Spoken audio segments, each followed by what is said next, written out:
ओम श्री सद्गुरुवे नमः। ओम श्री परमात्मने नमः।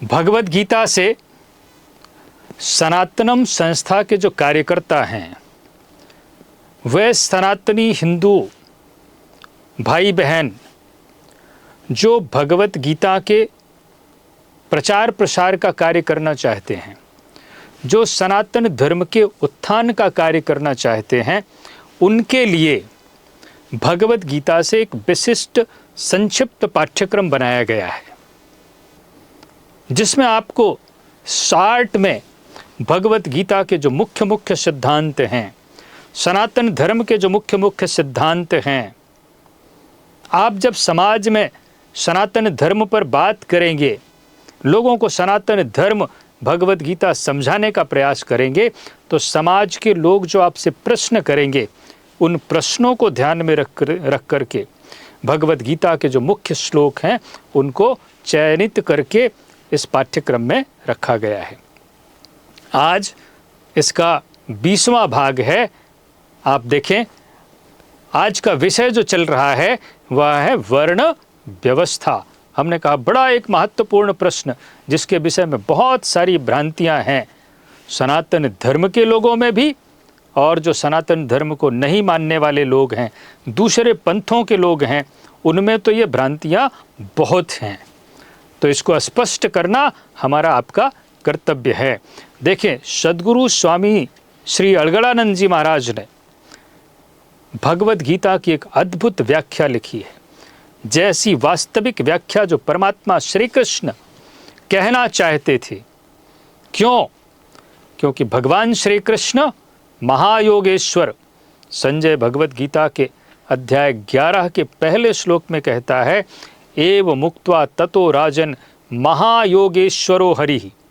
तो एक महायोगेश्वर क्या कहना चाहते हैं, क्या कहते हैं, वो जो कहते हैं उसका वास्तविक अर्थ क्या है, आशय क्या है, यह कोई एक वास्तविक योगी, उसी स्तर पर पहुंचा हुआ, जो तपस्या करके योग साधना करके उसी स्तर पर पहुंचा हुआ सन्यासी है, योगी है, वही हमको आपको समझा सकता है कि भगवत गीता के श्लोकों का वास्तविक अर्थ क्या है।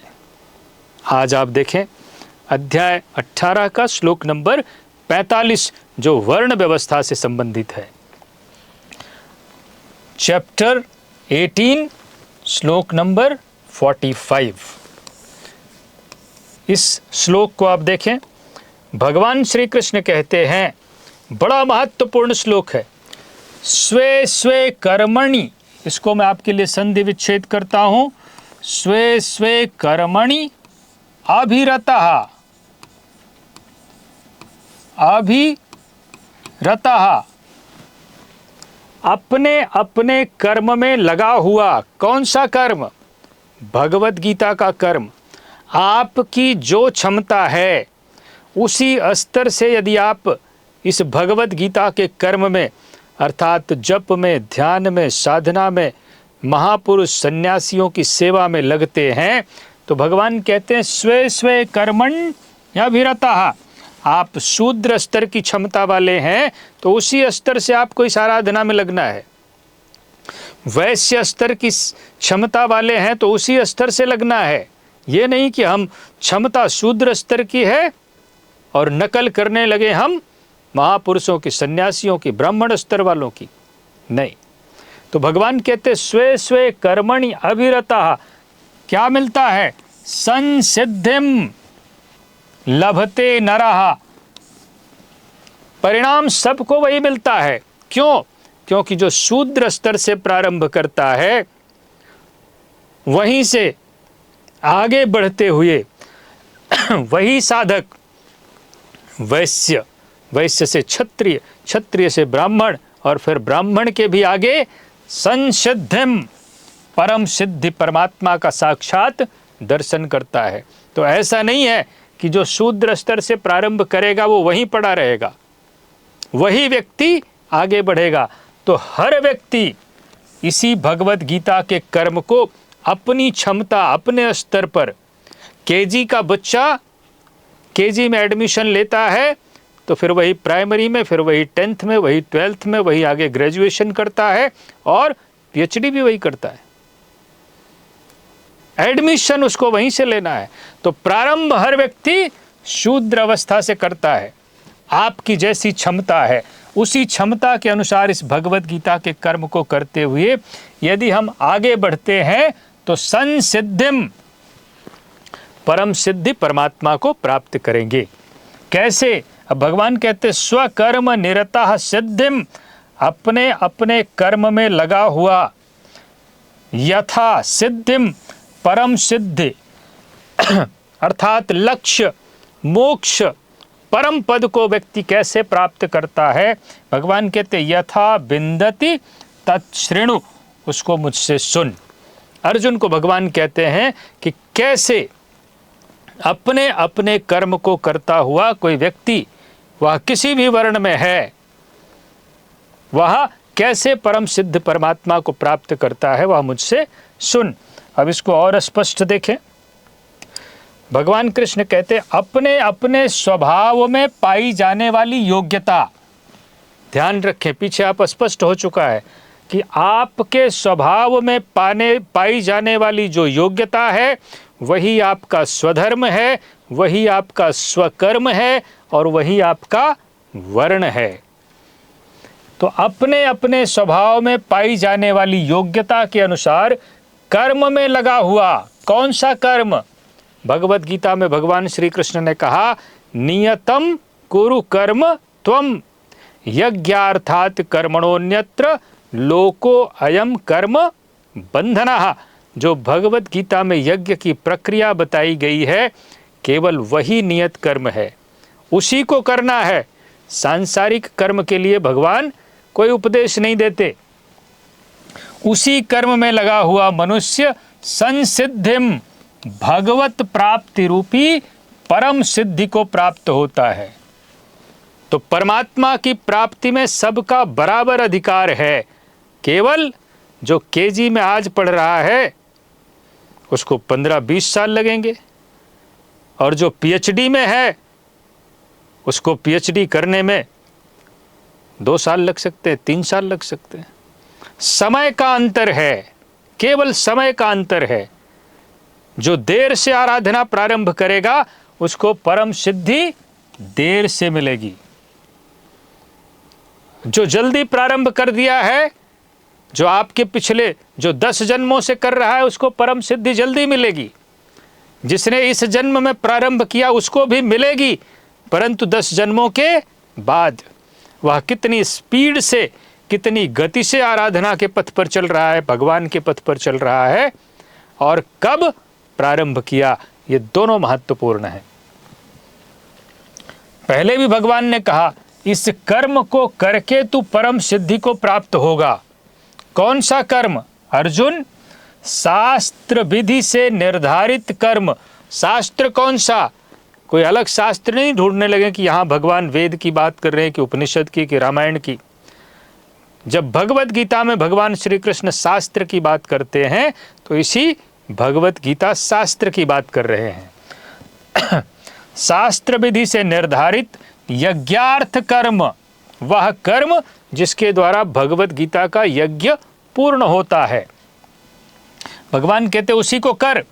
अब ये स्वकर्म करने की क्षमता के अनुसार कर्म करने में लगा हुआ मनुष्य परम सिद्धि को जिस प्रकार प्राप्त होता है वह विधि भगवान बताते हैं, और ये बड़ा महत्वपूर्ण, बड़ा इंटरेस्टिंग है। अगला श्लोक देखें, अध्याय 18 का श्लोक नंबर 46, श्लोक नंबर 46 ऑफ चैप्टर 18।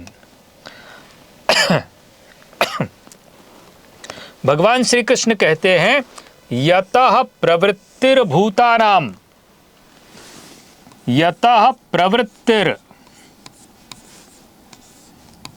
भूतानाम, जिससे संपूर्ण प्राणियों की उत्पत्ति हुई है। कौन? परमात्मा।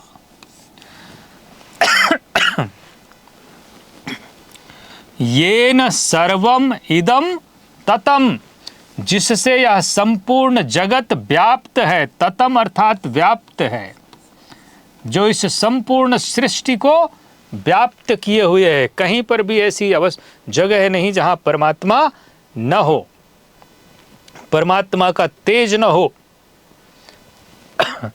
स्वकर्मणा, ये बड़ा महत्वपूर्ण है। स्वकर्मणा तम अभ्यर्च्य। स्पष्ट है कि भगवत गीता का जो कर्म है, स्वकर्म है, उसका संबंध तम अभ्यर्च्य, अभ्यर्च्य यानी आराधना करना, पूजा करना।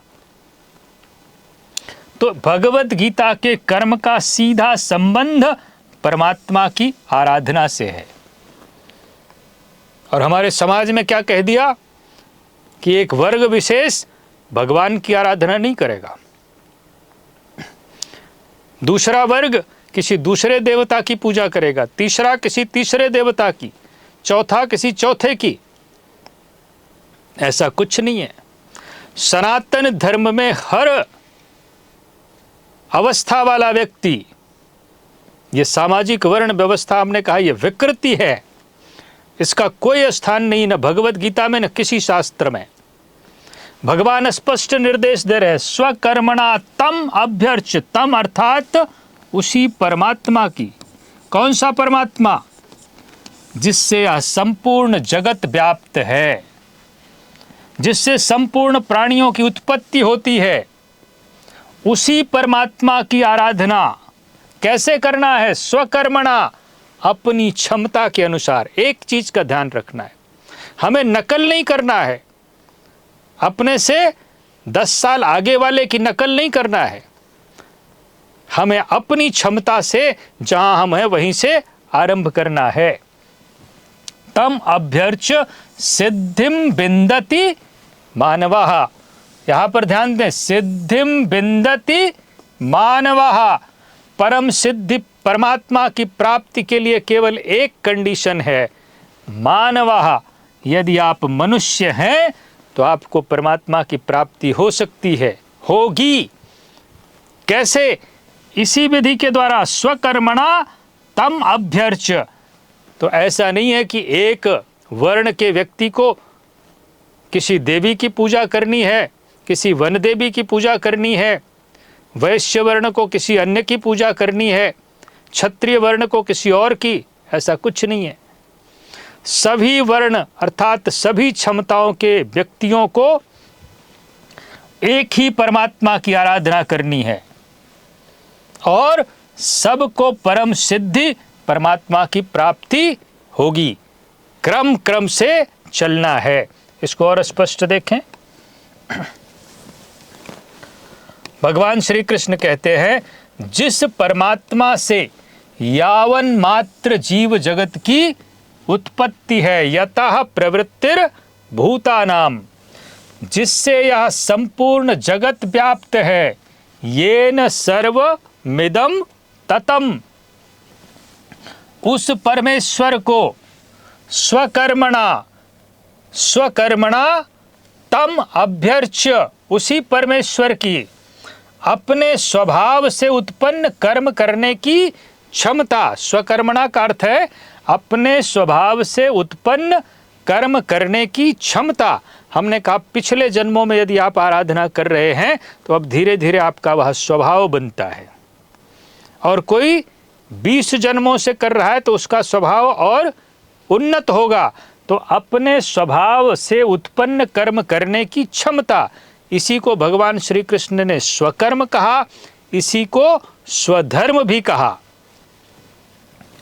स्व उत्पन्न करने की क्षमता, कर्म करने की क्षमता के अनुसार अर्चन पूजन तम अभ्यर्च्य करके मानव परम सिद्धि को प्राप्त होता है, जिसके पश्चात कुछ भी पाना शेष नहीं रहता। परम सिद्धि का अर्थ है ऐसी अवस्था में पहुंच जाना जिसके आगे अब फिर किसी की आवश्यकता नहीं है। ऐसी अवस्था कौन सी?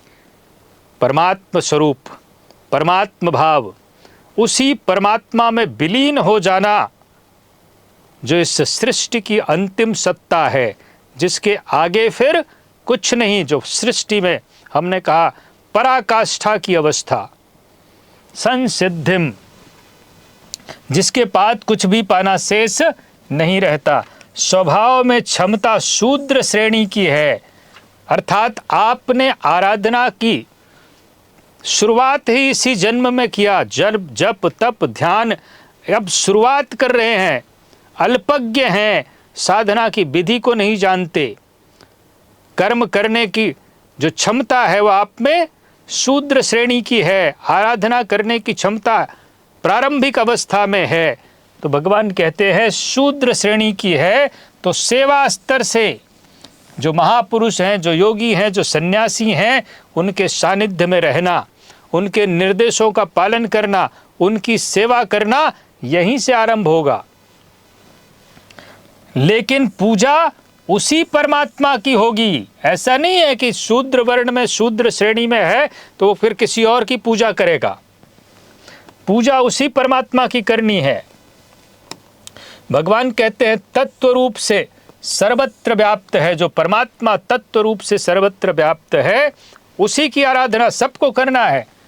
साधक की क्षमता यदि वैश्य श्रेणी की है तो फिर गो संयम अर्थात इंद्रिय की रक्षा, आत्मिक संपत्ति संग्रह के स्तर से कर्म करते हुए पूजन उसी परमात्मा का करना है। और हमारी जो सामाजिक विकृत वर्ण व्यवस्था है उसमें हमने क्या कह रखा है कि जो शूद्र वर्ण में है वो किसी वन देवी की पूजा करेगा, जंगली देवी की पूजा करेगा, परमात्मा की पूजा नहीं करेगा। और एक समय तो यह विकृति इतनी ज्यादा थी कि शूद्र वर्ण का व्यक्ति, हमने कहा ये जो सामाजिक विकृत वर्ण व्यवस्था है उसमें रहने वाला व्यक्ति मंदिर नहीं जाएगा, वो परमात्मा की आराधना नहीं करेगा। शास्त्र न पढ़ने से समाज विकृत हो जाता है और धार्मिक सिद्धांतों के नाम पर कुछ भी उल्टी सीधी व्यवस्था बना लेता है। यहाँ भगवान स्पष्ट कर रहे हैं कि आप किसी भी वर्ण में हैं, परमात्मा की ही आराधना करनी है। जिसके तेज के अंश मात्र से वही परमात्मा सृष्टि का सृजन, पालन और परिवर्तन होता रहता है। क्षत्रिय श्रेणी का साधक है और ये सारे वर्ण साधना से संबंधित है, किसी सामाजिक व्यवस्था से नहीं। तो शौर्य, तेज, पराक्रम, साधनात्मक संघर्ष से पीछे न हटने का स्वभाव, इसी स्तर से कर्म होता है। क्षत्रिय श्रेणी में है तब भी उसको उसी परमात्मा की आराधना करनी है, पूजन उसी परमात्मा का करना है जो सर्वत्र व्याप्त है, जिससे सभी की उत्पत्ति है। और ब्राह्मण श्रेणी अंतिम श्रेणी का साधक है तो फिर सम, मन का समन, दम, इंद्रियों का दमन, तप, शौच, मन का समन, इंद्रियों का दमन, अनुभवी उपलब्धि, वास्तविक जानकारी परमात्मा की, धारणा, ध्यान इत्यादि, ये कर्म उसके स्वभाव में विद्यमान हैं। किंतु वह भी भजन किसका करे, किसकी आराधना करे? उसी परमेश्वर का जिससे सब भूतों की उत्पत्ति है। तो आप किसी भी वर्ण में हैं, आज प्रारंभ किया या 10 साल, 10 जन्म पहले से आराधना, पूजा उसी परमात्मा की सबको करनी है और उसी से परम सिद्धि प्राप्त होगी। अब इसके आगे देखें, भगवान श्री कृष्ण कहते हैं कि ब्राह्मण है तो वह भी उसी परमात्मा की पूजा करेगा जिससे संपूर्ण जगत व्याप्त है। इस प्रकार अपने स्वभाव से उत्पन्न कर्म के द्वारा अर्चन अर्थात आराधना करके मानव परम सिद्धि को प्राप्त होता है। गीता के अनुसार पूजा एक परमात्मा की, ये तरह तरह की देवी देवताओं और हमने कहा बाद में पीर मजार कहीं भी पूजा करना, ये अपनी श्रद्धा को बिखेरना है और अंत में यह सब की सब आपका केवल समय नष्ट होता है, कुछ मिलता नहीं है। एक परमात्मा की पूजा करनी है। गीता का वर्ण साधना के आंतरिक सोपान है, इसको ध्यान से समझ ले। गीता के वर्ण साधना के आंतरिक सोपान है, ना कि कोई सामाजिक वर्ण व्यवस्था। हमने कहा संस्कृत न पढ़ने के कारण, शास्त्र न पढ़ने के कारण समाज पथभ्रष्ट हो चुका है। गीता बाहर समाज में जातियों का बंटवारा नहीं करती, अतः परमात्मा की भावना, परमात्मा का ही सर्वांगीण अर्चन और क्रमशः चलना आवश्यक है। अब जैसे कोई बड़ी कक्षा में यदि बैठा दिया गया, किसी केजी के बच्चे को, किसी 5 साल के बच्चे को हम ले जाके ग्रेजुएशन की कक्षा में बैठा दे, स्नातक की कक्षा में बैठा दे, तो न उसको स्नातक की डिग्री मिलेगी और न वह केजी से ही आगे बढ़ पाएगा। तो फिर छोटी कक्षा भी वह खो देगा, बड़ी तो मिलेगी नहीं। अतः इस कर्म पथ पर सोपान सा, अर्थात स्टेप बाय स्टेप एक एक सीढ़ी चढ़ना रहता है, क्रम से चलने का विधान है साधना पथ में। यहाँ कोई रिजर्वेशन नहीं, कोई जंप मार की व्यवस्था नहीं है। अध्याय 3 के श्लोक नंबर 35 में भगवान श्री कृष्ण ने इसको समझाया और पुनः बल देते हुए कहते हैं कि आप अल्पज्ञ, शूद्र का अर्थ नीच नहीं होता, शूद्र का अर्थ होता है साधना का ज्ञान जिसको कम है। साधना का जो अल्पज्ञ है, संभव है कि सामाजिक व्यवस्था में वो पीएचडी कर चुका हो, मैथमेटिक्स, फिजिक्स, इंग्लिश में पीएचडी कर चुका हो, परंतु यदि साधना का ज्ञान नहीं है तो फिर वह साधना, इस भगवत गीता की वर्ण व्यवस्था में, साधना की वर्ण व्यवस्था में वह शूद्र स्तर पर है, अल्पज्ञ है। साधना के अल्पज्ञ को शूद्र कहते हैं, आध्यात्म के अल्पज्ञ को शूद्र कहते हैं। जो आध्यात्म का आरंभ करता है उसको शूद्र कहते हैं, ना कि किसी सामाजिक व्यवस्था के वर्ण को। अल्पज्ञ ही क्यों न हो, भगवान कहते पूजन वहीं से आरंभ करें। वह विधि है परमात्मा के प्रति समर्पण, वही एक विधि। गीता के अनुसार पूजन एक परमात्मा का ही करना चाहिए, ना कि अनेकानेक देवी देवताओं का। ये भगवत गीता का स्पष्ट उद्घोष है भगवान श्री कृष्ण का। अब इसके आगे का श्लोक देखें, अध्याय 18 का श्लोक नंबर 47, श्लोक नंबर 47 ऑफ चैप्टर 18। भगवान श्री कृष्ण कहते हैं, बड़ा सुंदर श्लोक। पीछे आपने देखा भगवान कहते स्वकर्मणा तम अभ्यर्च। अब यहाँ पर उसी बात को फिर से दोहरा दे रहे हैं। हमने कहा परमात्मा श्री कृष्ण ने जो अति महत्वपूर्ण बातें थी उनको रिपीट किया है। भगवान कहते श्रेयान स्वधर्मो, ये मैं आपके लिए संदेह विच्छेद कर देता हूं। श्रेयान स्वधर्मो, अब पीछे था स्वकर्म और यहां पे आ गया स्वधर्म। हमने पहले ही कहा दोनों एक ही है। स्वभाव से उत्पन्न कर्म करने की क्षमता स्वकर्म, स्वभाव से उत्पन्न धर्म पथ पर चलने की क्षमता स्वधर्म, दोनों का अर्थ एक ही है। श्रेयान स्वधर्मो विगुणः पर धर्मात् स्वनुष्ठितात्। यहाँ पे एक दो चीजें आप देखें, 3 चीजें हो गई। एक तो धर्म, परम धर्म परमात्मा ही धर्म है। उस धर्म, परम धर्म परमात्मा को प्राप्त करने की क्षमता हर व्यक्ति की अलग अलग है। कैसे? स्वभाव से। हमने कहा कोई 10 जन्मों से कर रहा है, उसकी क्षमता अलग होगी। किसी ने इसी जन्म में आरंभ किया, उसकी क्षमता अलग होगी। इस स्वभाव से उत्पन्न कर्म करने की जो क्षमता है, इस धर्म पथ पर चलने की जो क्षमता है, वह स्वधर्म। तो एक हुआ धर्म और ये स्वधर्म, और दूसरा है परधर्म।